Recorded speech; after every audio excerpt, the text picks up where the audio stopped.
Hey, everybody. Let's make sure we're all, we're all good. Make sure I got the music turned down on time this week. I'm going to try my very, very best to keep my hands off of this mic while I'm talking. I know it's a bad habit that I have. And, we'll get to some Benson Cam. No worries. Hey, critics. Hey, everybody. Welcome to Critical Q&A number 476 live here on the 8th of December in the year of our Lord, 2024. All right, let's hop over to the chat screen as well, so we get that up on the screen there and everybody can see that we're back. Welcome back. Thank you very much. Excellent. Thanks, Xcion, for confirming all is well. Hey, North Carolina. Hey, everybody. Happy to have you all joining me live in the house. We have some things to go over today. No reason to waste any time getting into it, I guess. It's been a week, huh? I really enjoyed posting that kind of random video this week about the United Healthcare CEO killing and some thoughts and questions about that, or some thoughts and comments about that. Hope you all got a chance to check that out. Let me go ahead and set up the Q&A right now, so that while I have a few things to say and go over at the beginning of the show here today, you all can start putting your questions into the chat. Please put your questions for me here in this box or whatever. Yeah, here. Here we go. Start Q&A. Okay, good. So now I'm seeing the Q&A questions here on the screen and can select them. But first, before we get to answering your questions, I've got some things to go over with y'all. I mentioned last week that I was sort of changing up the format of the show. I'll mention that a few more times over a few more weeks here to make sure everybody gets that word, because you can't, one thing I've learned over the years is you cannot just say something once and expect everybody to get it. Unless they watch that few minutes of that video, right? Then maybe they don't hear about it or know about it, or if they don't see that one Facebook post or that one social media post, then, you know, a month or two later, people are like, what happened to blah? Well, anyway, so I've changed format of a couple things. We're not doing the Friday shows anymore. No more Critical Conversation shows on Friday, but I am bringing over my monologuing or ideas or things I want to talk about here. So if I have some subjects I want to discuss or bring up with y'all, I will do that. And I have a couple. I have my, I have brought my Post-it note of glory here. So let me throw it up here and walk through a couple things. As always, so happy to see you all in the chat. So first off, this week, I thought y'all would want to know, today is the 8th of December, and on Wednesday, it will be my birthday. Was it 8, 9, 10, 11? Yeah, Wednesday will be my birthday. I'll be 55. And I don't normally, or maybe I tell y'all I'm having a birthday, but this one's the year, this is a big birthday, 55. So I will be officially an AARP candidate and officially able to get senior discounts at some participating restaurants and hotels or whatever. I don't know how much I'll be using that. I'm not a regular patron of Denny's, but we go there every now and again. So anyway, that's happening. So if any of y'all wanted to show me any birthday love this week, I'd be happy to receive that. All right.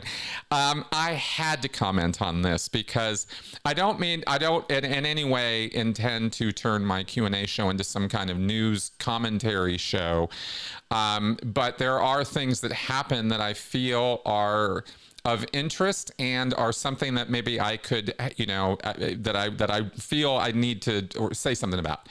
And the crypto scams out there have become so outrageous now that I have to warn you guys. I have to say something. I feel as a the lowest of low-level content creators here, that even with the audience that I have, it's a moral obligation on my part to tell you guys that that trying to get in on the on crypto is unless you understand everything about that system and the people whose crypto you're buying, I really don't think people are as prepared or knowledgeable or educated on the subject as they need to be or should be.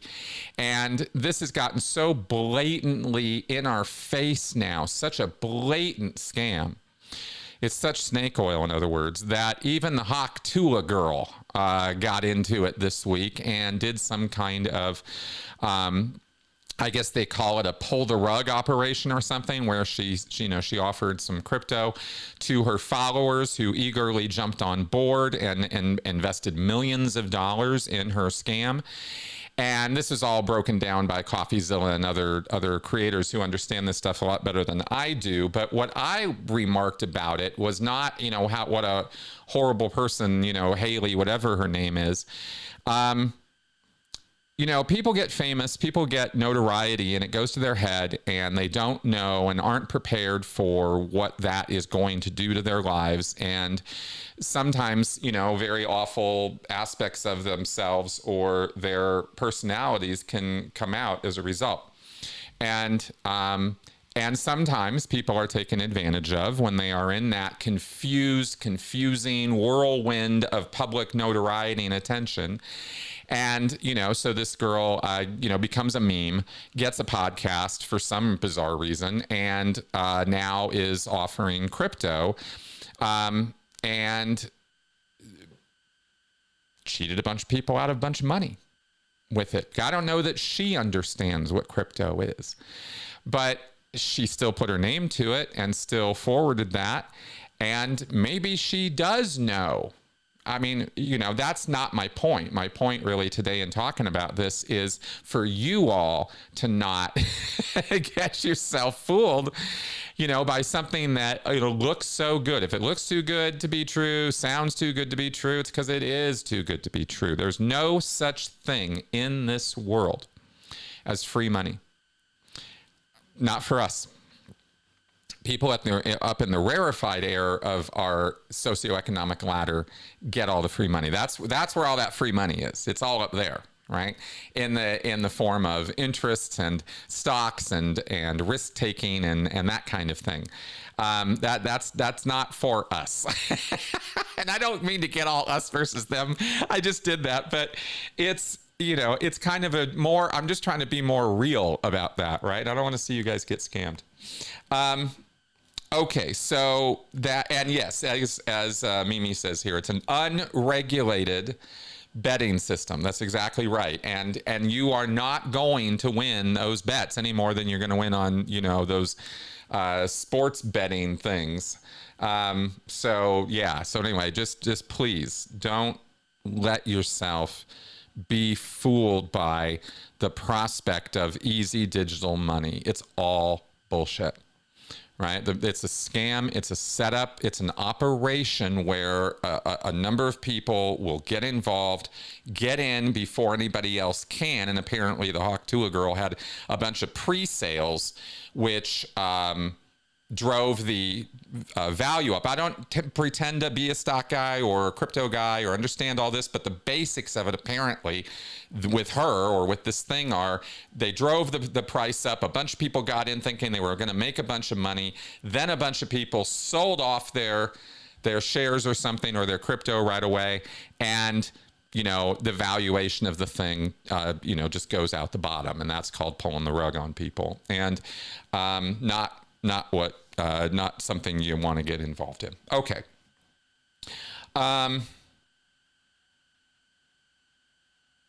Got to make sure I'm looking at the right Post-it note. I've got my other Post-it notes over here for my talk with Tony later. This is another one, and this is something else I wanted to bring up in follow-up to and related to the United Healthcare story. I already talked about that story in my take on the moral foundations and the groupthink and sort of social reactions that have been happening to this assassination, and the fact that they still haven't caught the guy and they're putting photos out and this kind of stuff. But and the sort of folk hero status of this individual, and that's completely understandable. I wanted to take a little bit of not a middle road, but a sort of a more nuanced look at that situation and the response, right? But there's another thing that happened in relation to that this week that is right on the subject matter of groupthink, sort of what I'll call social stampeding. I didn't invent that term, right? But it's out there. And okay, so there was a story that Anthem Health Insurance this week or recently had in 3 states set up a situation where they were no longer going to be paying anesthesiologists after a set amount of time that the insurance company that Anthem had set for anesthesia in a surgery. They were like, hey, we're capping it. You got this much time. This is what we're going to approve. And people heard that, and the way it was talked about and reported when it first came out as a story, it came out through national attention, a populist furor against Anthem ensued after the Brian Thompson shooting. People imagined patients waking up from surgery to find they owed thousands of dollars because their procedure went 15 minutes long. The way anesthesia billing is done is apparently in 15-minute increments, and then there's an additional fee that can be put on there. Yeah, here it is. There was a tweet from couple of government officials, actually, Senator Chris Murphy and New York Governor Kathy Hochul, both condemning the insurer's decision. I'm reading from a Vox article, which I will put a link to in the show notes, and I will throw, well, I can't throw it into the chat at this point. Sorry, guys. Now, was this... Here it is. This tweet saying, "This is appalling, saddling patients with thousands of dollars in surprise additional medical debt. And for what? Just to boost corporate profits?" And by Thursday, Anthem had revoked that policy. Now, here's the stupidity of this. If you haven't heard about this, and maybe you have, but this is just, it's really quite wild. So... one of the reasons why American health care is so expensive is because of the rates that are charged by hospitals and healthcare providers that are astronomically higher, sometimes exponentially higher, than what are charged for the same services, by the same kinds of doctors, by the same kinds of facilities in other countries where governments cap how much can be charged for these services or for medicines. European countries, Asian countries, whatever, Australia, I mean, these other countries have systems in place where the government goes, look, you don't get to overcharge, or you only get to charge X amount. Maybe that is overcharging, but it's not like, you don't have, the sky's not the limit. You are going to be regulated on this. And that is what allows the cost of healthcare in other countries. One of the key factors, I should say, not the only thing, but one of the key factors that keeps costs down. Here in the United States, there are not government caps existing in the same way, and our system runs very differently, and we are very private insurer heavy. So, as broken down in this article, anesthesiologists apparently were the ones who were going to be charged for their overbilling. This was an effort, and apparently, this is how it's stated here, is that Anthem went, okay, we're getting a little sick of having to pay out so much to these anesthesiologists who we believe are gaming our system and are overcharging. they have a 15 minutes of anesthesia that's needed and they charge 45 minutes. They charge an hour. They overcharge. Is anybody surprised by this? Well, if they are, they shouldn't be. This is, how greed and corruption in the system happens. It's little things. It's very, very, very often not the huge things that matter so much in our big systems. It's the accumulation of the costs of all the little things that people are doing. They screw you over here, they screw you over there. It's a number of things. And anesthesiologists apparently were overcharging. And so Anthem said, look, the agreement between us as an insurance company and you as an anesthesiologist is that we will reimburse you for the anesthesia services you're providing, and that's all the money you're making. You don't. There isn't a separate billing process where that anesthesiologist gets to pass on the costs to the patient. Also, that would be double dipping, and that would be truly outrageous. So instead, the anesthesiologist's only source of income is that insurance billing. So if you're thinking, well, Anthem was going to put this cap on it, and so the anesthesiologist was just going to charge the patient for the excess, for what the insurance didn't pay. No, they apparently don't have the ability to do that. So this was actually an effort on the part of Anthem to go, we're tired of you overcharging. We're going to put a cap on this, and you're going to reduce your rates accordingly, or you're going to have to respond. The idea being that the anesthesiologists would have to not make as much money as they had been, and, woe is them. And it was the pushback from the anesthesiologists that drove a lot of this. Well, and they got a couple of United States politicians to get on board with that and tweet this out as misinformation. Right? You were lied to in the social media tweets when they said that this is going to end up charging consumers. So the public outrage over this, following on the heels of Brian Thompson's death, was so outrageous and loud and whatever that Anthem went, okay, fine, we'll cancel it. Bad press, can't have bad press. And so, as a result, we're now going to be paying anesthesiologists the exact same we have been paying, or they're going to keep getting paid. We're paying, but through our insurance premiums, right? The anesthesiologists are still going to get away with overcharging, is basically what just happened, because people can't read the fine print. Right? They can't be bothered to go dig deeper and find out what the policies actually say or what's really going on. Instead, we are kind of conditioned, you could say. I know I'm throwing that word around a lot lately, but it's a fitting word for, where our populace is at. That, we're sort of conditioned to us versus them, black and white, right? I talked about this midweek. This us versus them thinking can overtake you to such degree that you actually will make decisions or be outraged over exactly the wrong things and shoot yourself in the foot as a result. And I don't know how much any of you did or didn't follow that story this week, but I followed it kind of closely because in this household, insurance caps and people getting overcharged for things is a topic of a lot of discussion in this house. So, yeah, and it really did. And Lutz, you're not wrong there as far as, PR and that kind of thing.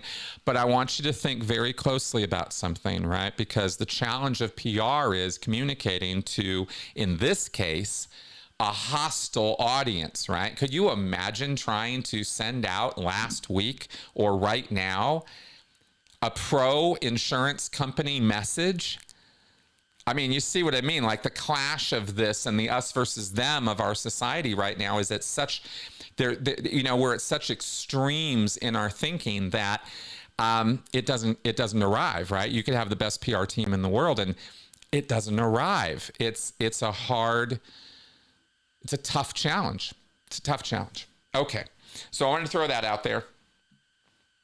And yes, I agree. I mean, again, our health insurance industry is a disaster. It's hell on wheels. There is no simple fix. There is no one solution. There's no one company or one individual responsible for all of this. But, when it's a little surprising to me to find out, and this has happened a number of times over the years, how efforts to help, how efforts to relieve and help people can be spun so easily and so quickly in hostile environments, especially like now. They can be spun so that people are voting against their best interests, are pushing back against, things that are actually good for them because they just don't get it. And they don't take the time to get it. We're not conditioned to do that, right? We're conditioned right now to be outraged immediately. It's the age of outrage. Okay. So the last thing I had to say in getting the show started here today, and after this, we're going to check in on some Benson Cam and then take your questions. The last thing I wanted to say is that I am not going to go deep on this at all. This is not something I know a ton about. But recently, like as in the last 24 hours, this guy, Assad, is no longer leading Syria, is no longer in charge there. They've been having a bit of a civil war for many, many years now. I think it started in 2011, if I remember right, from my reading on this. And it's, March 2011. Large-scale protests, etc. Now, the thing to know about the Syrian thing is that unless you actually understand what that's all about and what's going on there, opinions are a dime a dozen, right? It's not clear what's going to happen next. And so it's kind of interesting watching a country fall the way that it has, or at least, a brutal dictator. I mean, make no mistake, I'm not on Assad's side or anything like that.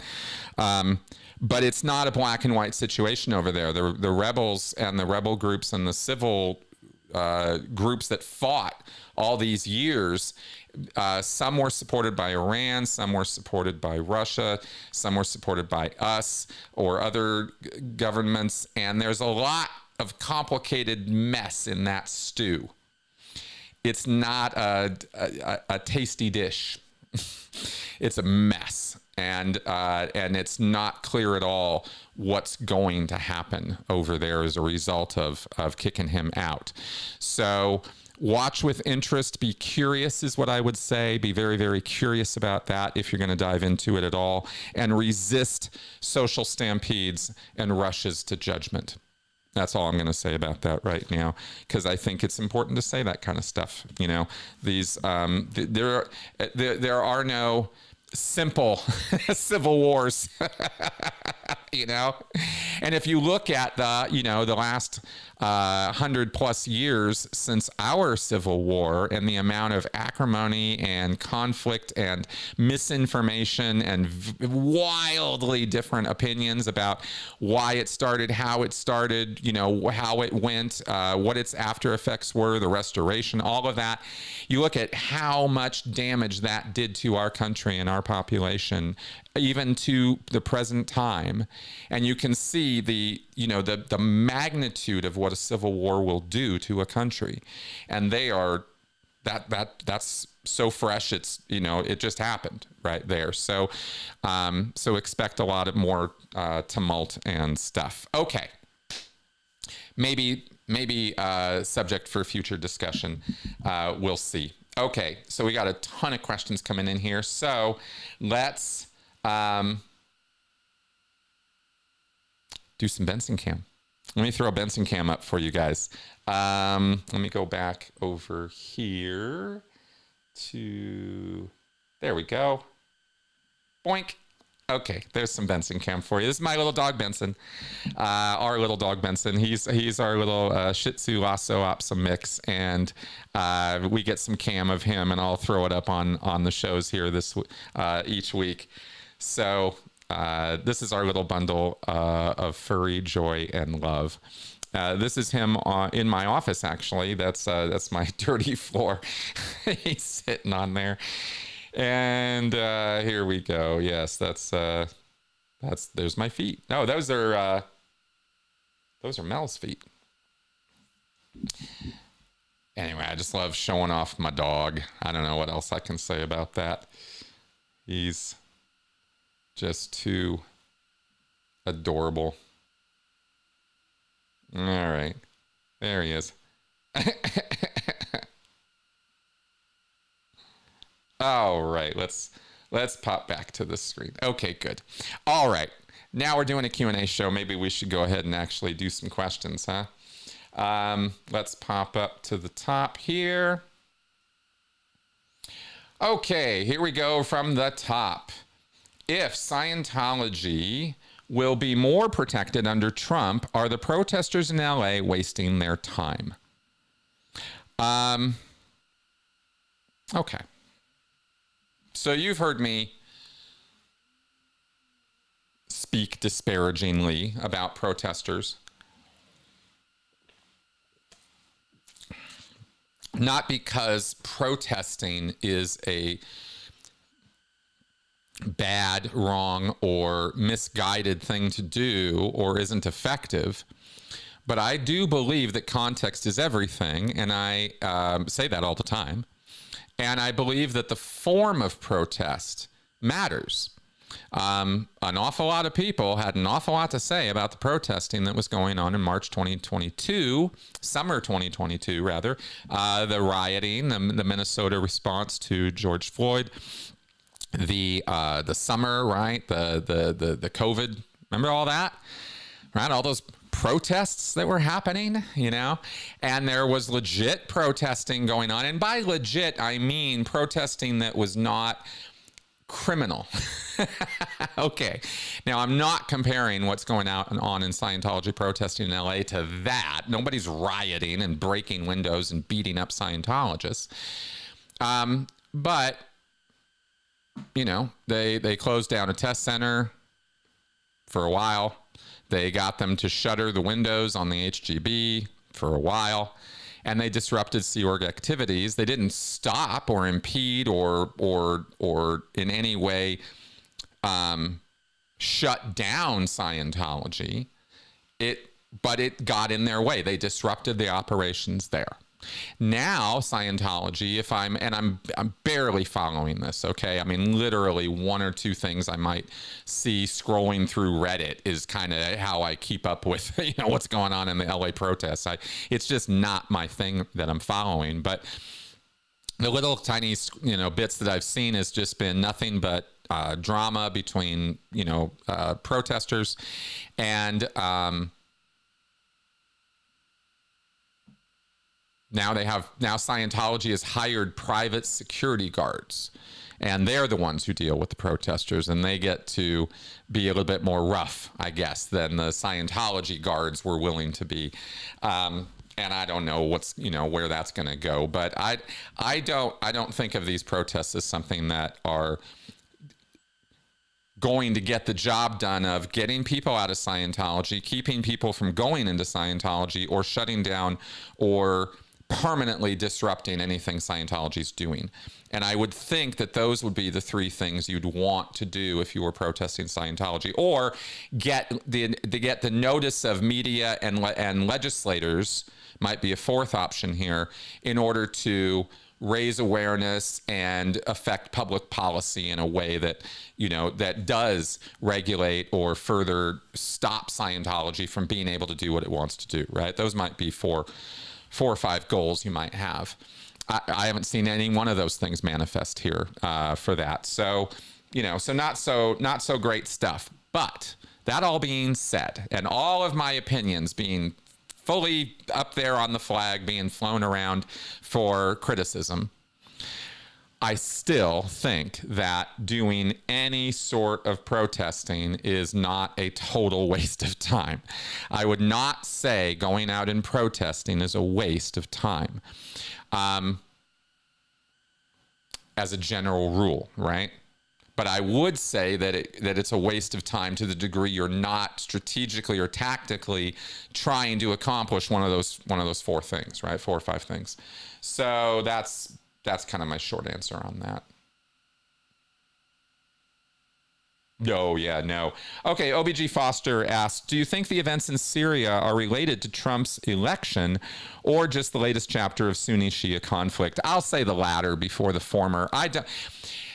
Okay, and this is, thank you for asking me this because it helps me reinforce a point that I didn't make clearly enough in what I said earlier. My fault, right? Which is Syria is an independent sovereign nation of people who have nothing to do with and don't necessarily want to have anything to do with us or with what's going on over here. You know, they are their own people. In fact, there have been 500,000 deaths and over 6 million people displaced during the time of the Civil War. That's a lot of people. And I'll tell you, the first thing that is not on any of the minds of any of those people is what happened with the American election. Not necessarily front and center for them, right? When they're faced with the kind of, let's just say, much more basic, lower level Maslow's hierarchy of needs kind of problems that they're dealing with over there. You know, food, shelter, staying alive, you know, things like that. Creating, you know, now, of course, having to figure out who's in charge. You know, what's their systems. Trump doesn't inform a lot of that thinking when it comes to the people of Syria. So I don't think that I'm not knowledgeable enough to be able to comment a whole lot more than that, right? I'm really just kind of trying to sort of mirror or understand the viewpoint of the people on the ground. But, you know, I don't think it's related in any way. And I think that that's exactly the kind of thing, not that you're doing this, you're just asking me a question, but I think that's the kind of mistake that people over here will make, is they will lay their Western, you know, views over the events of what are going on over there and then interpret it through that lens of, oh, well, here's my, you know, here's the culture war I'm fighting, or here's my views on foreign relations or on how the world should be, and that's how I'm going to think about or talk about Syria. When in fact, maybe you should talk to some Syrians and you know, and get their point of view about this, because that's really what matters in Syria to Syria. What some, you know, rando over here thinks about any of that, it doesn't amount to anything. Doesn't mean anything at all. So, all right. Yeah. Okay. Let's. Hey. Asks, any takes on dictator psychology with Assad tucking his tail in and fleeing to the Russian dictator Wonderland? Yeah, sure. Only the briefest of thoughts, because again, I'm not super familiar with that, the history of that area. I do know for sure that Assad was a brutal man who killed many people in an effort to bring order and peace and quell that whole civil unrest, right? A lot of people died in the making of that civil war, you know, rebellion, whatever you want to call it.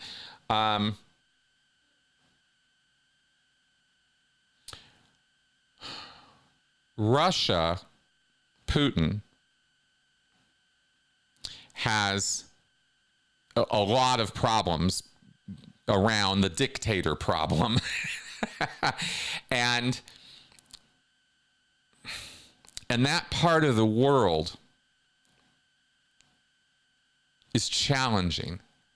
I don't mean to blame the people. That's not my flow at all, but the way of life over there, the world view over there, the moral foundations of how life is lived, the religious ideas are so different from how they are here that it's, you know, it's really apples and oranges in almost every way, ways I even barely understand.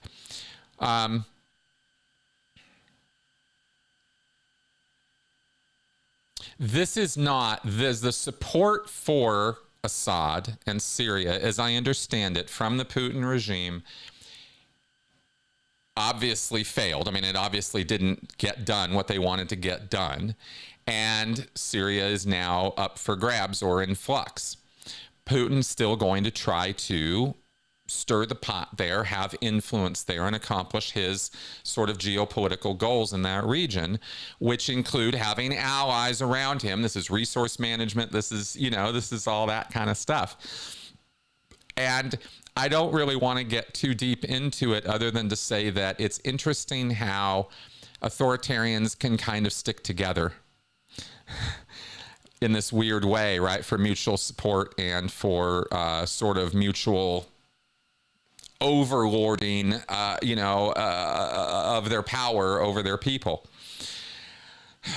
It's not a super intelligent comment to make at this time, but I need to dive a bit deeper into that before I'm going to feel like I have enough solid knowledge to make more than sophomoric observations about the area, So that's what I'll say right now.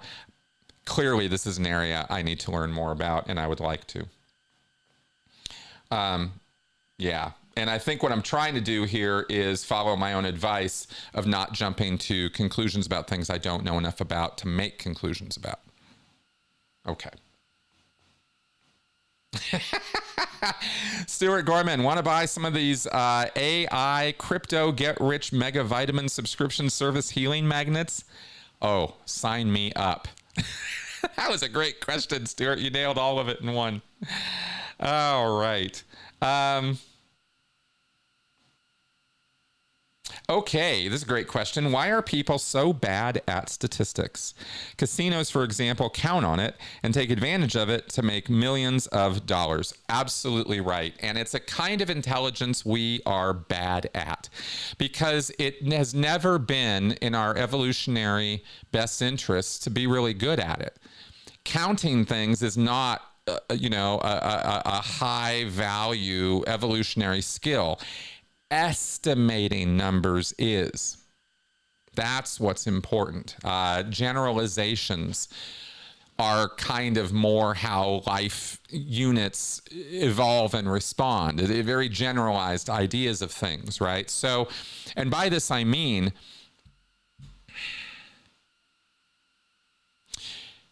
brains categorize threats by type and by size. Right? A python, one python, venomous python snake is going to be more dangerous to me than a ton of, than one rabbit, right? One little bunny rabbit. One for one, right? We can, no numbers there, it's type, right? But you make 1,000 bunny rabbits coming at you, and by sheer volume alone, right, they could suffocate you, knock you over, kill you, right, stampede over you. So that way, I don't have to have a count. There's no reason my brain has to look at this mass of bunnies coming at me and go, oh, well, is that 1,000 bunnies or is that 10,000 bunnies? It's just, oh, that's a threat because it's such size it's going to overwhelm me or bowl me over. Numbers come from writing, I guess counting, but like in terms of big numbers and the statistics and figuring things out and calculating things and the subjects of mathematics and geometry and algebra, all this is written stuff. These are all symbolic representations of thought. They don't actually stand for a specific thing. They stand for numbers of things, literally. And our brains, unless you got that kind of number intelligence mutation that comes along from time to time with our great mathematicians or Einstein or something, or physicists, unless you have that little superpower in your brain, genetics, numbers are sort of words that mean numbers of things, quantities. And that's about as far as we go with it, right? It's amorphous, blobs in our head that represent big ideas, right? You ask somebody to, the only way I was able to relate big numbers to my students when I was teaching the e-meter dating drills, where you have to use an e-meter to assess, is it, tens of years, hundreds of years, thousands of years, tens of thousands of years, hundreds of thousands of years, millions of years, tens of millions of years, hundreds of millions of years, billions of years, right? You go up this ladder of numbers, and each of them, incrementally more and more and more. But they're just words. If I ask you to count to 1 million, you're going to go, whoa, okay, I guess I'd get started on that. Yeah, 3 years from now, you'll be done, if I remember right. And then if I ask you to count to 1 billion, that's going to be, if I remember this right, that's 30 years, right? It's 1,000 million. And there's a certain point where, beyond 10, 20, these sort of symbols we come up with to represent these ideas, we just lose it. There's no easy way for us to keep track of that many things as individual units discreetly, right? And this is akin to how many people's names can you know? How many people can you keep up relationships with? How big does it go? Not very big. You have to be an exceptional kind of person for it to go, like a politician, right? Who can somehow have some memory trick where they can keep track of the names of, thousands of people they've met in their lifetimes and stuff. Those are outliers. Those are unusual, right? The usual is we estimate. And that's my best explanation for why that is difficult, right? It's how we think.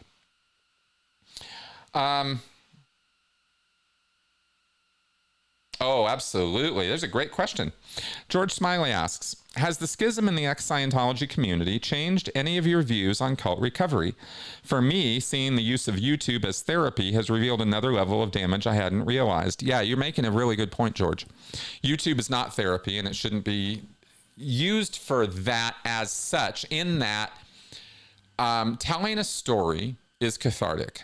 Getting stuff off your chest, especially for the first time, getting it out there, letting other people know, admitting to your mistakes. It's not just the telling of the story that brings the catharsis. That's just relating events that happened. Anybody can do that. It's admitting during the course of that to your guilt, to your sins, to your thoughts and private feelings and the things you never said before, the things you didn't want to get out there, or the things that you couldn't get out there, that bring all the emotion with it. And that's, kind of unleashing or letting go of some of that trauma and some of those, some of those fixed ideas and some of those conclusions and some of those failures on our part to take responsibility for things that we actually were responsible for, our inability to have seen who or what was causing some of our problems. Maybe we were laying a lot of blame on ourselves when it was really Joe or Sally who did it to us. And conversely, maybe there were things we were blaming Joe and Sally for that were really on us, right? And through the course of telling our stories and getting that off our chest, we can sort of resort some of our ideas and some of our conclusions about things and rework it. You're always, there's nothing wrong with going back and rethinking how things have happened to you and reworking the story you've been telling yourself. That's really what I'm talking about here is we tell ourselves a story about our lives. That's the narrative of our life. We carry that around with us. And it's the milestones of that story are the moments of justification, the moments of irresponsibility, the moments of wrongdoing, of moral breakdowns, of moral outrages, of crises, right? These are the times that stand out for us as the chapter markers of our lives. And therapy allows you to go back and kind of rework some of that. Well, at a lighter level, going back and telling your story gets you to kind of rework some of that. Hell, for a lot of people, just getting up to the point of telling their story involves having to go and relook at that and sort some things out enough to just to get it out there. So this I believe is where a lot of the healing can come from. And it doesn't have to happen just once. I've told my story countless numbers of times, and each time it hasn't necessarily been a healing moment, but a number of times that I was telling my story, you know, again and again and again, it was. Okay. I think where it falls down for YouTube creators in terms of using YouTube for therapy or trying to use it for catharsis in a way it was not meant to be and never will be good for, is when we creators start soliciting feedback from you guys, the audience, and relying on or judging our own recovery or our own values based on what you have to tell us.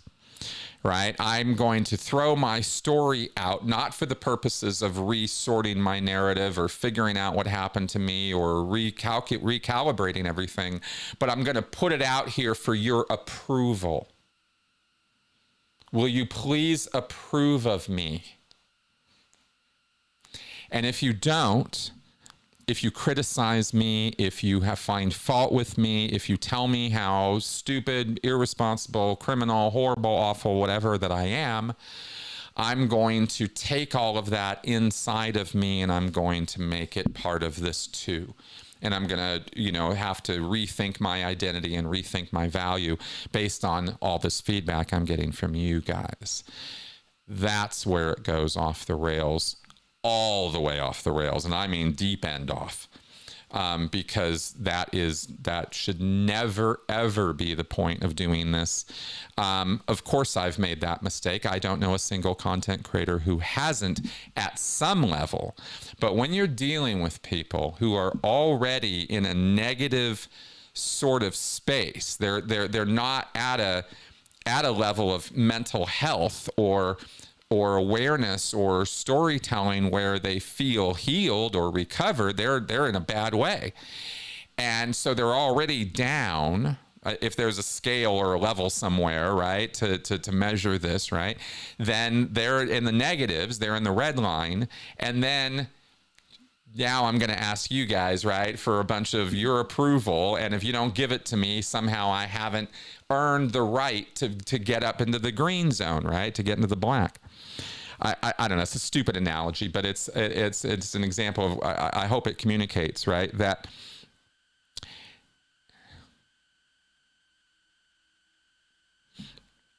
we can't reacclimate to a group. We can't come out of a cult that we have been shunned from, kicked out of, or left or escaped from. We can't come out of that and expect any approval from them, or support or help, right? Or even continued communication of anything other than the nastiest, horrible, awful stuff, right? We left that group, but now we're in this other group, this non-cult group, society, right? However you want to call it. The price of admission in a cult is compliance and approval. So somebody's in a really bad headspace when they come out of a cult because they are still in need of group approval, and group think drives their own identity and sense of self. So they come out into this other group called society, and what are they doing? Approve of me, please, support me, help me, give me assistance, and that's all fine. But they're in a headspace where they're basing their sense of value and their sense of self on what the group is demanding or giving or telling them, right? And I think that this can obviously go too far, and can be taken too far when it becomes, when they say they never left the cult, that's kind of the problem, is right there, what I just said, right? The attitude didn't change. The habits didn't change. The needs that they were operating on emotionally don't change. Recovery is kind of addressing all of that and changing it so that you're not so dependent on what other people say or think, or you need their approval, or you need them to tell you, oh, thumbs up, you're recovered now. You know, that's that, you know, right? But as a content creator, as they say, influencer, person who makes videos, you need an audience. And if you're going to try to make a living doing this, then you need an audience that's supporting you, right? And so that relationship, the lines can get all blurry and the codependency, you know, flags can start flying, and it can get just as bad for the person as a recovering cult member. They're really no different emotionally or headspace wise than when they were in. The only thing they've changed is their location and the sort of surface veneer of their dogma, right? Of their beliefs and ideas. But they're really still operating on the same core values and principles and needs. That's what I've learned. One of the things I've learned from this schism that was not as obvious to me before. So I will say all of that.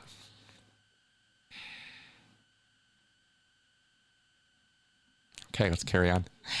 Let me get a drink here real fast. See where are we at? Oh yeah, okay, good. Coming up on an hour. Okay, X-Scion asks, based on Polybius's cycle of government, what's going to happen now then next? Can we avoid the cycle by using the checks and balances in the Constitution and stay in a democracy, or is it inevitable? Okay, thank you for asking me this. Polybius's, the Anacyclosis cycle that I talked about last week, and let me just, since we're here and since I do still have it, let me throw it up on the screen here. This thing, right? This cycle of monarchy, tyranny, aristocracy, oligarchy, democracy, ochlocracy, which is mob rule, and then right back again, right? Another way of looking at this is this here,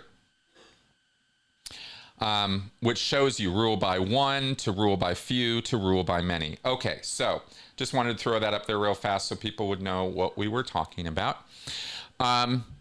That cycle is something that was created or observed and then codified by Polybius in an effort to try to find, you know, the sort of form of government that was going to break this cycle. Unfortunately, didn't work. The Roman Republic did fall, and it became the Roman Empire, and then that fell. The founding fathers of this country, the United States of America, studied Polybius, studied a lot of other stuff connected with that.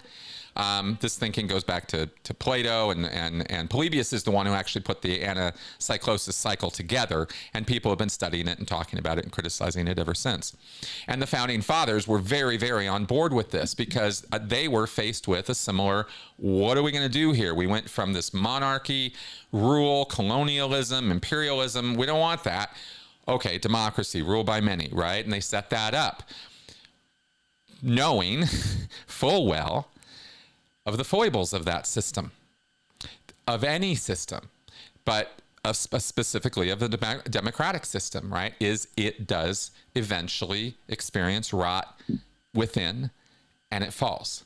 It's the, you know, the coin goes from the good side, the productive, affluent, golden age side, to the dark ages side, right? And that's driven by us and our psychology as in groups. It's not the leadership alone who are responsible for that ongoing cycle. It's on all of us. We do it. It's a slow cycle. It's a longer cycle, right? I threw it out. I put it out there and talk about it because I want people to be aware of the fact that we are at that end of the cycle where the democracy is being rotted out from within. But that part of the cycle can go for a short period of time or it can go for a long period of time. It depends very much on the self-awareness of the people involved in the democracy and the sort of industriousness with which they fight for their democracy and work to keep the system from being corrupted to the point that it rots, where it can no longer be sustainably hold itself up. That's why I am talking and encouraging your activity at the local level. Get involved with politics or ideology or civics or whatever is going on in your local area, because that's where all the action is. And find out what's happening and maybe step up and do something about it, or be part of a group that's doing something about it. That's really the way to go. Individuals don't make the big differences on this stuff. Groups do. And you want to get involved with and be part of groups that are trying to push back on and fight this corruption. Whatever that corruption is. I mean, whether it's in the healthcare system, whether it's in our local government, whether it's in our county, state, or federal, right? But it all starts local. And that's where you, as an individual, can be and do the most to slow this anacyclosis cycle. You can't stop it. It is inevitable. That's my belief. I believe that this cycle is inevitable, but I don't believe it's inevitable that in 4 years America's not going to exist anymore. That's not inevitable at all, and not even a realistic fear at this point. I spoke a little bit last week about the fact that this is not the time to be freaking out and losing your mind. And the sky's falling, the sky. Don't Chicken Little this right now. That's not where we're at. We've got lots of time. We've got years still to defend our democracy and to fight for our local and state and federal rights. And we must. This is what democracy is all about. It's not a broken system yet. Voting still happens and still works, and most Americans still have confidence in it. And that's the thing that keeps our system going more than anything else, is our confidence in our system. So as long as we can be confident in our system and use the mechanisms and levers of our system, we'll keep it going. Right? And that's pushing back against the people who are trying to disestablish it or take it all apart. And the reasons for why people try to take it all apart are not because they're evil and not because they just, are sinister, horrible, Palpatine's invaders. It's because they're people who are misguided in the moment or operating on such a short future, right? Today, tomorrow, the next week. Right? You operate on, it's going to be, okay, here's my analogy for this, right? If you operate that way where all you're thinking about is what's going to happen in the next week or 2 or 3, you're really operating like a Scientology staff member. Right? You got, it's thinking farther ahead into the future. And we should be thinking on the left right now, on the political left, about years ahead. And we need leadership that leads. And we don't have that right now. We need to find some leaders. That's what we need to be doing with our time right now. And that's found, again, at the local level, pushing people up, pushing the right people up. That's my strategic view of it, at least, as far as, from my view on the ground. This is not the end of America. And this is not the end of American democracy or the American system. It's not. Democracy is a challenging form of government. I will say it's probably the most challenging on the citizenship. It's rule by many. We're in charge. Until this system falls, we're in charge of it, not them. And we get to remind them of that every 2 years, every 4 years, every 6 years.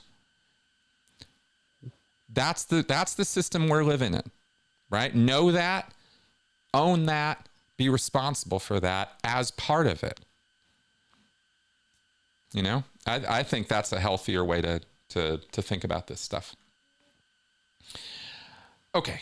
Xion, I enjoyed your video about the UHC killing and your compassionate viewpoints. Do you think that we will enter a phase of increased violence as a result of pent-up frustration? Yeah, I do. I think that is a bellwether, that killing of Brian Thompson last week is a bellwether of things to come. If we... and to the degree that we can, again, start asserting control again and getting, our own side's house in order and getting some leadership that actually leads and some messaging that brings us together instead of dividing us so far apart all the time, right? By actually understanding one another. I know this is possible, but it's only possible if people are willing to set aside their bullshit and realize how misinformed and disinformed they are, and go talk to their neighbors, right? Go do those things. So that's a cycle. That's a process. And right now, most of America ain't there. And so we're gonna see this kind of short-sighted, violence is the solution, violence is the only answer, tear it all down, right? That's what the right's doing right now. We don't need to contribute to that by helping them along in the whole disestablishment of our system. We need to be leaning harder on the levers of our system, and violence is not part of that. As contrary as a lot of people on the as a lot of people on all ends tend to think, in trying times, people's tempers get short, anxiety gets, stress goes out the roof, right? It's trauma central, and there's just tons of trauma drama, and society wide, and that's very much what we're seeing right now. People, okay, let me go a little deeper for a second. The phenomena of folk heroes, of this man who killed Brian Thompson, right? This CEO. This individual is rising through social media or through social whatever, to folk hero status. Why? Because symbols are important. And because leadership is important, and in the absence of leadership, people glom onto or look for symbols of hope and goal making, things they want, right? Things they want to see happen, the change they want to see in the world. And under an oppressed system like we have had with our healthcare, which has the only word to describe American healthcare is oppressive. You're going to have that kind of phenomena of folk heroes and leaders and symbols and stuff like that, right? And I keep calling for leadership on the side of the left, of the progressives, because it doesn't exist right now. And there's no unifying message. There's no core direction that everybody feels on board with. I don't feel part of a team on the left. I feel the exact opposite of that politically. I'm an orphan. Right? There's no buddy I feel like following. There's no messaging or ideology that really, is like, yes, let's do that, right? So what can people get on board with? Fight the oppression. Here's some oppression. Here's somebody fighting it. That's my hero, right? That kind of thing is what's happening right now. But it's always going to happen in one degree or another, but it would happen a lot less, and things would be a lot less stressful and a lot less anxious for us if we actually had leadership that led, and this has been a major weakness on the political left. Okay. All right, ex-witness Vernon, do you think it's effective that people are protesting Scientology's winter wonderland? I think if you were going to do a protest to Scientology, that's exactly where you should go to do it, because that's where people are. And that's where Scientology's trying to bring people in. And that's the perfect place to stand there and go, these guys are a destructive cult that abuse children, and they're celebrating Winter Wonderland. What's up with that? That's a great place to do a protest and a great way to do it. Are they doing that? I have absolutely no idea whatsoever. But contextually speaking, in terms of all the stuff I was talking about with protesting earlier, that's exactly the kind of thing and place and event that should be being protested. Short bursts are what protests are best for, right? The long, protracted, dragged out, Not as good, especially when it's a handful of people. That's the other thing about the protests that's so not so great, is there's just too few of them. You know, it doesn't bring any attention to the matter. Okay, X-Cyan, can you be empathetic enough to put yourself in the valence of a person that doesn't agree with you about something so that you can fully understand them and their reasoning? Okay, so what you're basically asking is that you're like taking on somebody else's personality traits is what it means. A valence is a Scientology term, folks, and the question is asking whether you could actually get into somebody's head enough that you could understand them and their reasoning, and not without talking to them. You can't, because every person's an individual, right? And a Christian is not a Christian, is not a Christian, is not a Christian. They're not all the same. Every single one of them has different ideas about Christ, God, their relationship to Christ and God, how they should go about worshiping, etc. So unless you talk to that individual about their individual experience and understanding of things, you cannot empathize with them enough to really be able to get into their head like that. So I think the question is sort of asking, you know, can I have enough empathy that I could just do that? And I would say no. I need to know the person. I would need to talk to them. You could go read up on every single text that every Christian apologist has ever written from Aquinas forward, and still not have enough empathy for your next door neighbor who's a Christian to be able to assume that you can get in their head. Right? You got to go talk to them. Now, what reading all that Christian apologia would do is give you a pretty good idea of probably some of the ideas they have. And then, based on what you do know about that person, you could start sort of figuring out, okay, they agree with this part, they don't agree with this, but you know what I mean? Like, you could start figuring them out. You'd have some basis to begin to have empathy for their positions, but you'd still have to, communicate. It's the only way to fully understand somebody else, right? Is they have to make themselves understood to you. Yeah. I don't know. I hope I'm answering the right question there. But that's my response. X-Cyan, did you watch the movie The Apprentice? Does it cover the election? I did not, and I do not know. You're talking about the movie that was recently made with Sebastian Stan playing Donald Trump, and it was about Donald Trump's life. And I don't think it covered the election. I think it was mostly, from what I read about that movie, it was mostly about his relationship with Roy Cohn and his sort of apprenticeship under that sort of monster of a man. Okay, let's carry on here. Hey, Matt. Matt Bywater, how much parallel do you see between the lead characters of Walter White from Breaking Bad and Saul Goodman from Breaking Bad and their respective descents into criminality? No spoilers. Okay, great question.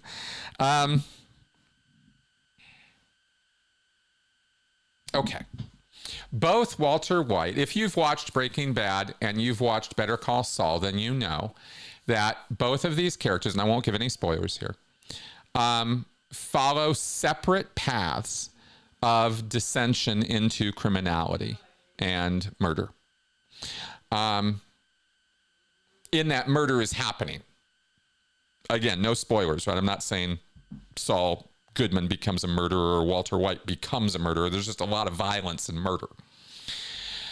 It's that level of criminality and awful behavior. It's not just, oh, he cheats on his taxes or he tells a few fibs or deceives or scams some people. All of these things are happening during the course of these shows, but it goes significantly worse than that, all the way over to behavior that is in anybody's rule book is wrong.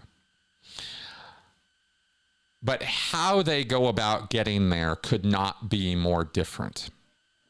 It is not the same story told twice. Not by any means, really. They're very different stories. And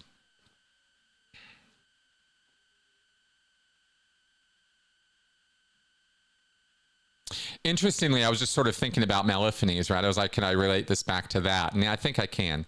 Well, of course I can, because Malephanies are those moments where you get away with doing bad things, and then you have that adrenaline surge and that dopamine surge, right? That like, I'm so powerful. I'm so amazing. I'm the man, right? I got away with it.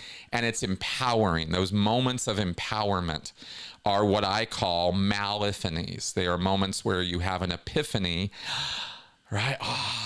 You realize something important and significant in your life, but it's in a bad direction. So it's a Malephany.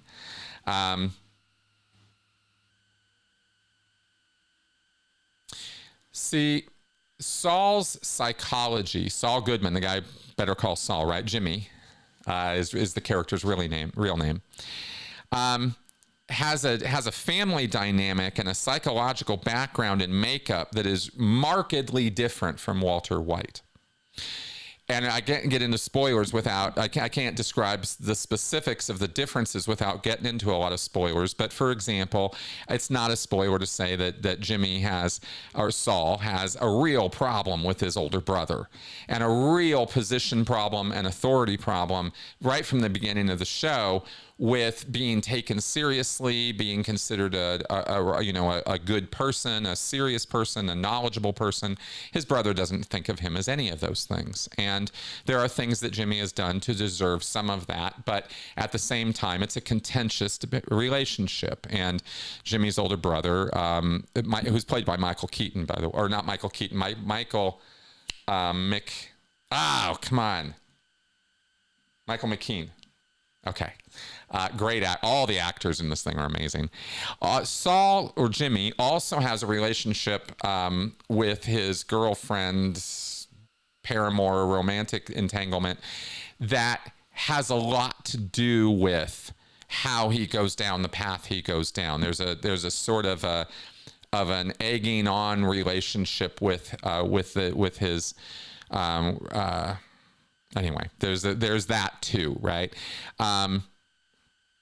In Breaking Bad, Walter White's wife isn't part of the scheme or scam, and in fact doesn't know anything about it for quite a while.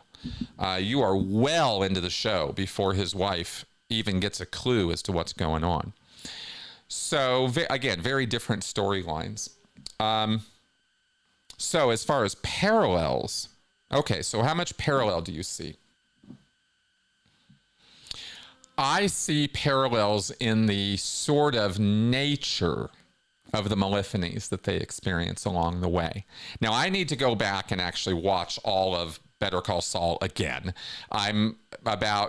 We're just about to wrap up season 3 of a rewatch of Breaking Bad right now. My wife and I are going through those shows, which is why it's so on my mind, and and Matt and I actually talk about this off camera, which is why it's so funny he's asking me about this here. So I need to go back and see all the specific points, and I do actually intend in the future on doing some video content about this too, by the way.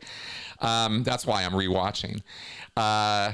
So I think the nature of the Malephanies they have, the sort of path they go down of getting away with a small thing and a slightly bigger thing and a slightly bigger thing, and then, choice and chance present new opportunities. Once you start down a path, chance and opportunity and opportunity present new things, new possibilities, and that's what happens with both of them, that lead them down this path of thinking. The parallels are that they think all the way up until the point that they can't or won't get away with it anymore. They keep thinking they will, until circumstances get out of hand.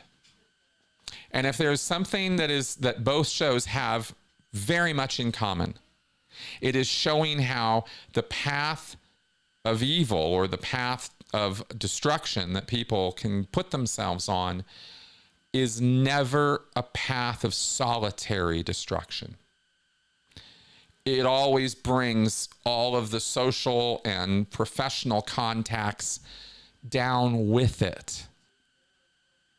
That's a really important point, because it's not just Walter White doing himself in that we watch over 5 seasons of Breaking Bad, and it's not just Jimmy doing himself in over 6 seasons of Better Call Saul.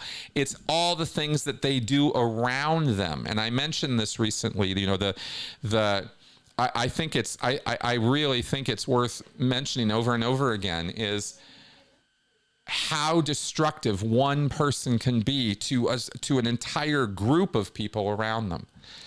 You know, the effects that can be had on good people, mid-range people, and bad people around them. That's what I think these shows really accentuate so well. The shows are not about systems. They're really about people, individuals in systems, as opposed to a show like The Wire, which is about systems, but it uses individuals in those systems to show the rot and decay and inherent corruption of those systems. Very different show, very similar themes. Breaking Bad and Better Call Saul are much more psychological in that sense. So that's what I'll throw out there for my show criticism for today. Thanks for asking me about that. Bat has another question. Let's check the time here. Yep, we're good. There is a pattern with predators that they become less predatory as they grow older and have children. Is there anything to suggest that Danny Masterson stopped attacking women later on in his life?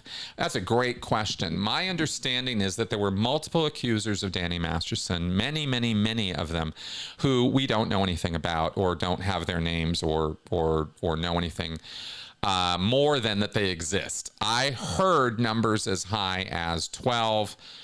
I don't know, right? We know about the ones that we know about from the trial. That was all happening in the late 90s, early 2000s. Last reports we have of Masterson, if I remember right, are what, 2004, 2005, something like that. I don't know when Masterson got married and had kids.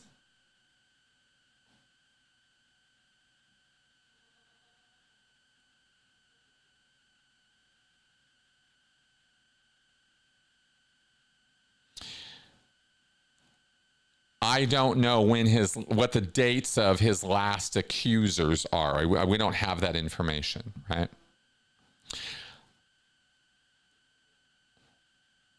But it was interesting to me that during the course of the trial and the prosecution, twice, that the only witnesses they had or victims that they had to bring forward were from those time periods, were from the late 90s and early 2000s. One would imagine, with the publicity and everything else on the case, that had there been later incidents of a credible nature with enough something to bring into the case, that they would have done that and charged him on something more current. And they didn't. And this was an invigorated prosecution that was anxious to get this guy. They did their homework. They did their work right. I don't have a problem with the prosecution of Danny Masterson, especially in the second trial, right? Once they kind of, fixed their mistakes and sillinesses from the first one.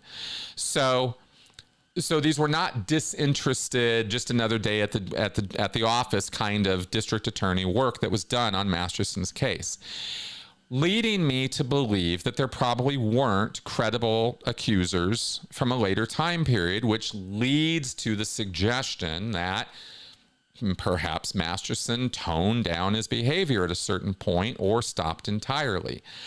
I personally wondered whether the embarrassment of being dragged into Celebrity Center in 2004 or 5 and being made to deal with these women who were accusing him in the chaplain's office, in the offices of the ethics section of Celebrity Center, where Masterson and his accusers were put together. As egregious and awful and stupid as all of that was on the part of Scientology, all in their effort to suppress the entire thing out of existence. Let's be super clear about that. In the process of all of that, all of Masterson's bullshit was kind of thrown all over these written reports that he knows are still in his goddamn ethics files and PC folders at the Church of Scientology. That stuff didn't all just get shredded and gone, right? Not that we know of.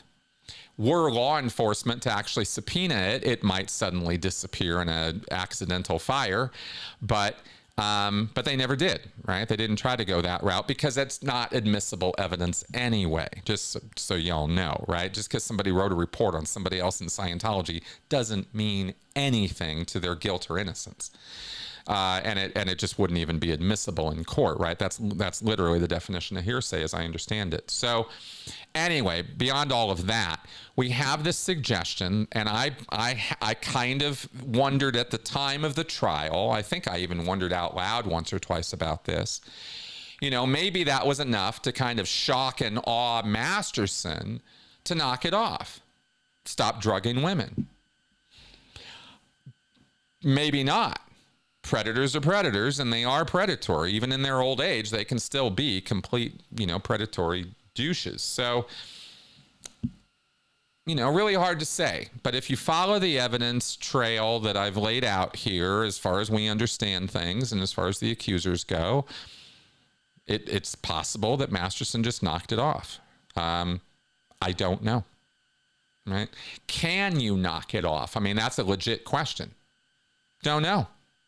Don't know Masterson's pathology, and I'm not even going to sit here and guess at it, right? I don't know. I don't doubt that he did what he was accused of by those women. That's what I stand by with him. And I know from my own personal experience in the church that he was a party boy, and he was into sex and drugs and rock and roll, right? So that's what I know about the man. And that's what I can say about that. Okay. Hope that's useful. Young Matador. One vicious, controlling, authoritarian leader has been toppled this week. Can we ask for an early Christmas present and get another similarly controlling leader overthrown? Yeah, wouldn't that be nice? As I understand it, just to throw this out there right now, Xi and Putin are in no situation of being overthrown or even a threat of that right now. But, there could still be, it's still early. Christmas is still a couple weeks away. Let's see what happens. All right. Ex-witness Vernon. Chris, are you still getting criticism over the division of the Aftermath Foundation and the new SPTV Foundation? Not that I'm aware of. I'm not really watching or monitoring any of that either, though. I've told you guys over the last year or so, how I have, sort of stepped back and back and back. And it's been a process. It's been, you know what I mean? It's like a magnet. You gotta get myself it's taking a crowbar sometimes, right? But the more I did it, the more I could push back and get away from it, the better my mental health was. So I really am very, very kind of distant from that stuff at this point. I get comments every now and again on my YouTube channel of a negative nature about the aftermath and about my degree and how I, where's your undergrad degree, and these other, sort of comments from the ignorant, right, about me and my life and my education and my credentials.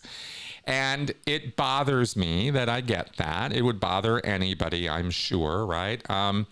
But it hasn't really been a very big problem recently. No, I haven't been getting much hate mail, so to speak, right? So there you go. I think I actually am getting more volumes of criticism still over politics, if you can believe it. Pretty easy to believe, actually, than from the aftermath stuff. Okay, John O'Nolan. Hey, Chris, from your experience, what's the fastest someone started calling themselves a Scientologist? Did that surprise you? Let's see here. The fastest.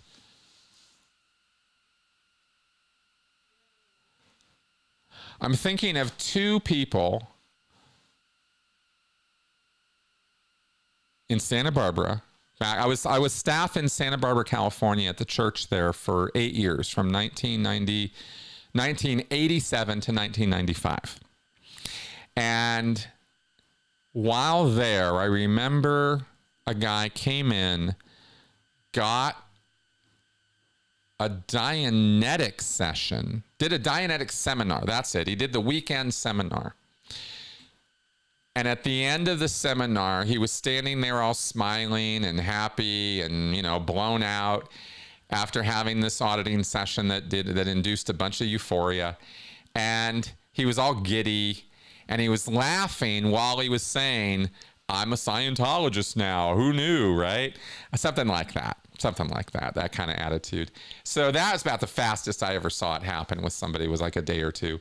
And yeah, it always surprised us when that happened. We were always like, a new one, yay! I mean, there's nothing that makes Scientologists happier, nothing that makes them happier than making a new Scientologist.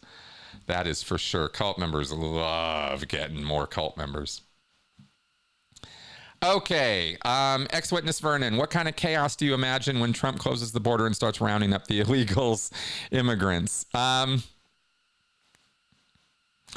I expect chaos from all directions, especially in the legal legislative side of things, right? The ACLU and so many other groups and government bodies and institutions are not going to sit still for a reinstitution of Japanese internment camps or illegal, detention camps or something like that for American citizens. And Trump is offering up some unconstitutional agenda items right now. For example, deporting the children of migrants who were born here, who by our 14th Amendment are actually citizens of our country. Nope, they're going to be gone too.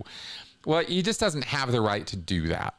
And I very, very much doubt that he's going to rewrite our Constitution in the next 4 years. He has nothing approaching the supermajority needed to pass constitutional amendments, at least as I understand it.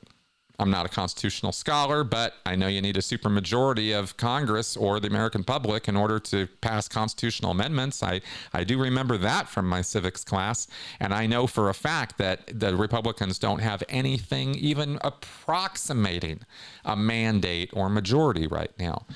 So I think we're going to see, here's what I would think.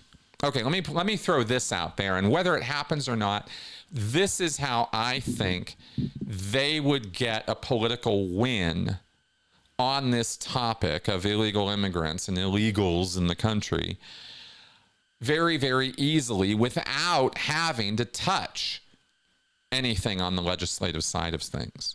And that is to go after the low-hanging fruit very loudly and very vigorously. And by the low-hanging fruit, I mean the actual criminals.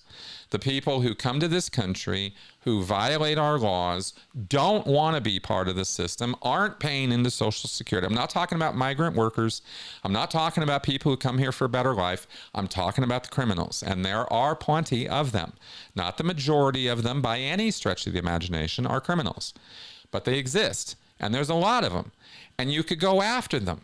And you could send ICE after them, right? You could send the DOJ after them. You could use the tools of government under the presidential authority without having to go to Congress or go to the Supreme Court or any other branch, right? You just use the powers they have and the agencies that he's got, and he could enforce the laws of the land that already exist on the books that we all actually kind of agree with and start deporting gang members and criminals. And they would, one, be the easiest to go after because we kind of know who they are in a great many instances and examples we can find or find them. And it could be very sensationalized, very, front page, all over social media. We're getting rid of all these bad actors who come into this country to do bad things. And he could really have a field day with that. And he could easily fill 4 years of his second term with that. And that would actually be a net positive for this country. Now, do I think he's going to do that? No, but but could he? Yeah. Would that be a sensible way to begin an operation like this? Yeah. Go after the low-hanging fruit. Go after the people that nobody's going to have a problem with, in other words, because they actually are leeches on our society. They actually are a problem to us. Go after them. Now, the fact of the matter is there's a lot less of them, statistically speaking, than there are actual American citizens committing crimes. But if you're hyper-focused and have to get a PR win on getting rid of illegals in this country, then that's the demographic of the illegal population you go after, right? Are the criminals. They got plenty of work to do on that. There's no shortage of work to do. Round them up, put them in some buildings, put them in some cages, and send them on their way, right? Send them on down to Costa Rica, Mexico, Guatemala, Argentina, Colombia, wherever the hell they came from, right? That would be a way to go about this that would not actually be destructive to our country. If he starts going after migrant workers, which are very easy to round up and go find and deport, or stick in camps and deport, or whatever, whatever the wheels of that operation are, if he starts going in that direction, there's going to be so much resistance by business, corporate America, government officials, state, county. There are so many jobs, and so much of our economy rests on the work that is done by immigrant workers, that to try to go after and dismantle all of that, and especially think you're going to be able to do something like that in 4 years. You're going to, short of going full National Socialist, it's not even possible to do. We don't have the personnel. We don't have the logistical support. We don't have the facilities. There's just, people just don't even begin to comprehend the scope and size of the problem. Again, numbers, right? You're talking about millions and millions of people. It's all just rhetoric, right? Trump just talks. He said the same thing about building a border wall.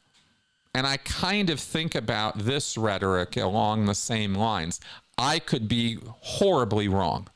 And if I am, which I hope I'm not, if I am, well, then we'll have another discussion about this and what's going to happen with it. But I have a really hard time imagining any of these draconian, really National Socialist kind of stuff being done here in this country at this time in this climate. I have a hard time seeing the reality of that. I hope I'm not whistling past the graveyard or sitting here in some kind of denial or something. I don't think I am. I think I've got a pretty good eye on what's going on, but these are just my thoughts. So that's what I think. I think it's going to be chaotic. I think there's going to be no shortage of, I think no matter what happens. Okay, here's the other thing I'll say, which is why I began the show today kind of talking about that healthcare stuff and the proclivity of people to socially stampede. That's the danger right now. It's not so much there is I don't mean to downplay or say there's no danger coming out of DC right now. Of course there is, but there's a much greater danger from our national overreaction to things that shouldn't be overreacted to, right? Because we are so quick to misunderstand the context or information we are given, we can socially stampede into making decisions that actually, or pushing for things that actually make things worse while we're selling ourselves on the story that we're making things better, like that Anthem thing, right, with the anesthesiologists. So that's the moral of that story, right, is we need to really be careful in how we think about and talk about things moving forward. Because if we get it wrong, we will be the cause of our own undoing, not some tin pot dictator, right? Or authoritarian who just happens to get in charge during a populist, moment. So that's kind of my thinking on that. Good or bad, right or wrong, those are my thoughts on it. Okay. Doing fine here. I think we're going to probably do about another 5 minutes or so. So which is great because I got 2 more questions in the queue. I think we're catching up on everything. George Smiley, did Scientologists start explaining that they consider LRH to be just a human, quote unquote, during his lifetime or after? I think one purpose is to help members forgive LRH for his bad music, films, etc. No, Hubbard was the one who pushed that. He specifically said, look, I'm just a man. I'm not a god. I'm not somebody to worship. He said that. It was in a lecture or article called My Philosophy, if I remember right. Or was it there was My Philosophy, and then there was sort of this semi-biographical thing he did, which might have been that, or it was telling the lesser story. I think it was the same thing, though. Anyway, Hubbard made that claim himself, and Scientologists, of course, use that and think that way. I mean, Hubbard's not a God figure of worship within the Scientology context. It's not that model. He's not divine. He's not a deity or a demigod or something. He's a guy. His Thetan is just like my Thetan. There's no difference, right? There's this concept in Scientology of a big being with capital B's, right? The big Thetan theory kind of thing. But that's just Hubbard mouthing off. No, it's not really a thing in Scientology that Hubbard is worshipped or something. Okay, so and the other sense of that is it is part of Scientology's dogma that none of us are human, that we're all superhuman. We just need to realize that potential, and that's what Scientology is there for, is to help us do that, right? So that's the attitude. Okay. We did have a couple more questions. Okay, so Bo Beats, hi Chris, without giving a troll any unnecessary attention, I'm curious if you think zero deep thinking, quote unquote, is working for the Church of Scientology, and if not, why? If so, how would an unholy matrimony like that come to be? Okay, let's see.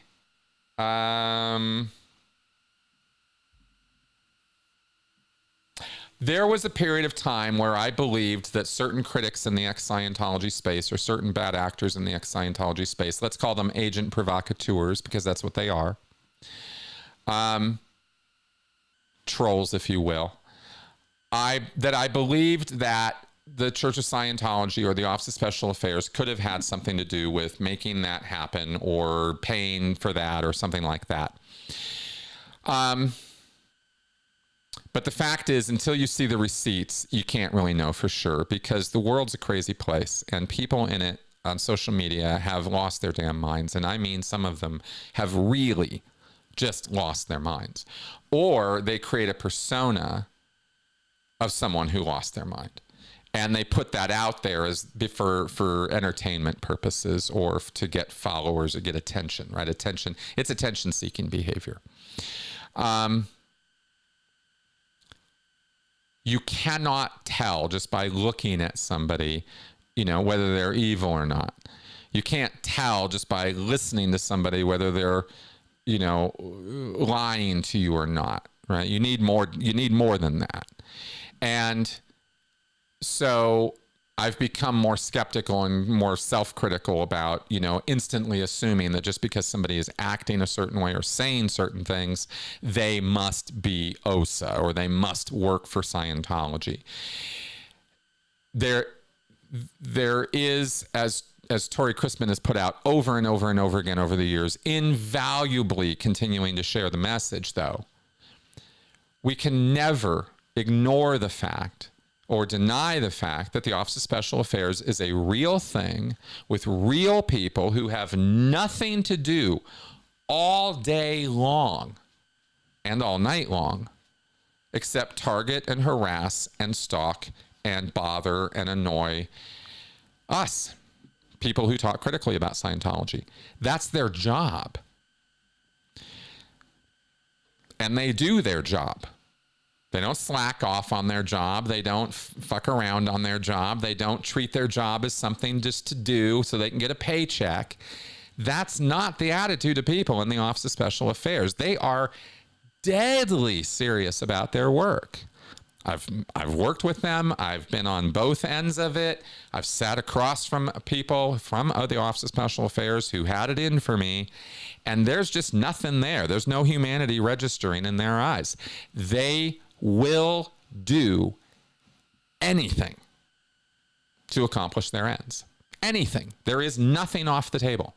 Crime, criminal or not. So, could they hire agent provocateurs to, commit to foment unrest, create chaos, right? Yeah, of course they could. And we know for a fact that they have in the past. So it's not exactly an unwarranted logical leap to look at people who are, shit stirrers, so to speak, in this space, or in the ex-cult space in general, to be honest, because the same thing happens with the Mormons and the Jehovah's Witnesses and the Moonies and all of the communities. They're all the same with this, right? They've all got their people who are attention-seeking.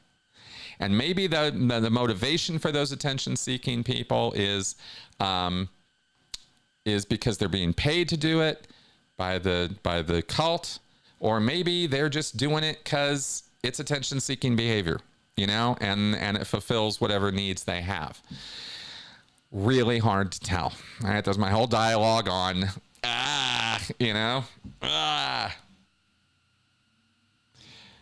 But that's how it would happen, is OSA would go find people and rabble-rousers and things like that, or get somebody stirred up to the point that they want to become a rabble-rouser. I mean, there's a lot of ways OSA could go about this too, of course. They could just directly pay somebody, but they could also convert them.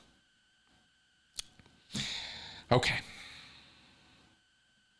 Also from Bo Beats Black Sheep, Chris, I believe animals are truly good for the soul. Do you? Well, yeah, that's why we've got our little Benson. He's been one of the best things for my little soul in my whole life. I love animals,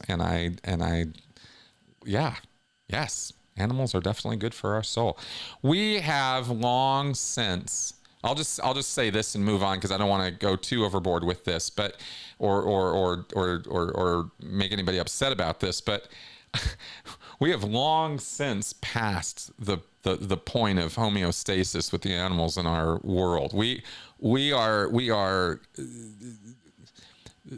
there's a problem with our relationship with other life on this planet. Let's just put it that way. Okay, Joe DeCeppo, welcome back, Chris. I hope you had an enjoyable and relaxing break from YouTube, ?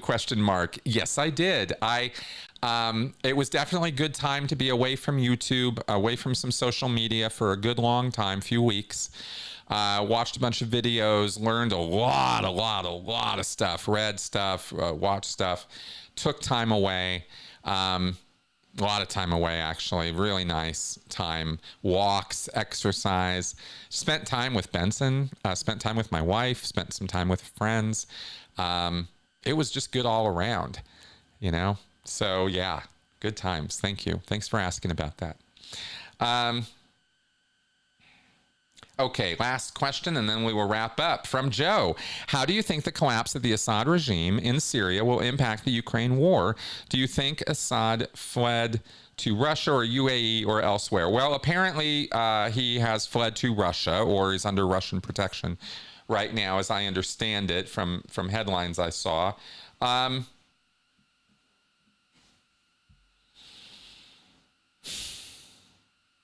Ukraine and Syria are radically different situations, right? The contexts are very, very, very different.